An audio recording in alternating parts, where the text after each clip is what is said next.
Have you ever wondered what the term life really means? And what a lack of that really means? Have you ever felt empty? Like days and weeks and months are just kind of disappearing into the void? I have. And today might help.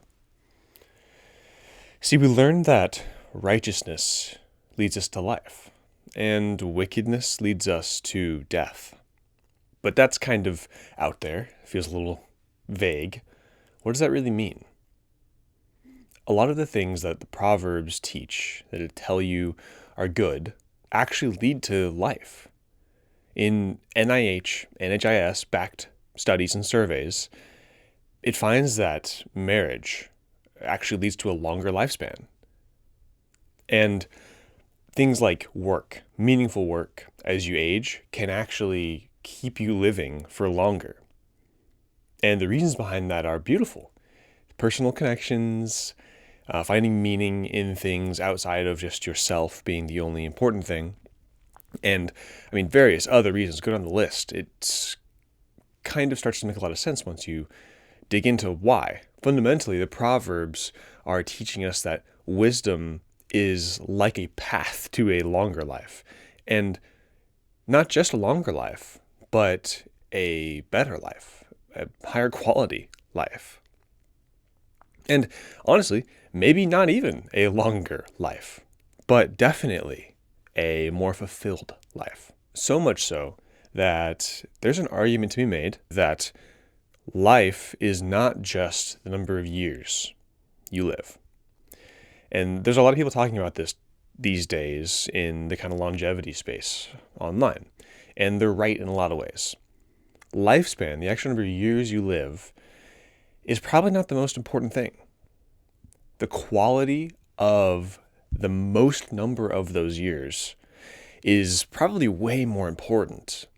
Because if you live to be 170 years old, but the last 70 of those are miserable, brutal, just painful, is that worth it? If you're in so much pain, are you able to pour into people around you and love well? Maybe, but probably not. And so the argument is that life is not just the length that you live, but the quality that you live.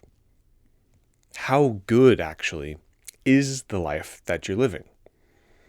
If you live to be 60 or 70 and your life is beautiful, full of pouring into relationships, family, doing meaningful work, creating whatever it might be, and then that's it, but you've done so much, that might be a better life to live than living to 100. But the last 50 of those years not really having deep meaning. So what's the point here? We've learned that wisdom comes from God, from a right relationship with the world and with Him. And so what better way to make that quality of life increase than to be in right relationship with God? Reading your Bible, praying. There's a lot of ways to get there or to start moving there. But I think the best way to start is to have either one of two things, either have community or to pray. It's pretty easy to do one of those two things. Just be somewhere with people that care about you, that you care about, and just to speak to Him. There is one thing that I want to warn you, and it is kind of also the tension for today, the thing to consider. It might be that whenever we stop living a life that's grounded, stop living a life that is rooted in meaning like that, that we enter into the realm of death before our physical life actually ends. Before we've made it to the end of the road and we pass, we might be headed there already. If we're not rooted and grounded and building this community, this relationship around us, then the odds are good. And there's an argument to be made that we're letting that death kind of slip in, steeping within us, unless we actively fight it off. So my challenge then, my question, the tension is, are you reading your Bible? Are you in right relationship with those around you, with God? And how are you working to actively better your life through meaning, not through works or riches or things like that, but through meaning, through the work that you do being good work, through the relationships that you have being good relationships.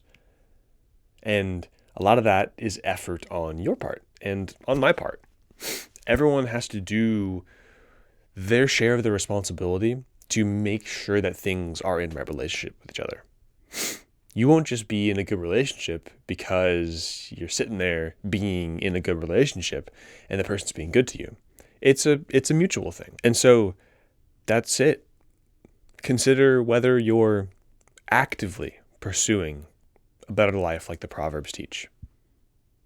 I'll be praying for you. See you tomorrow.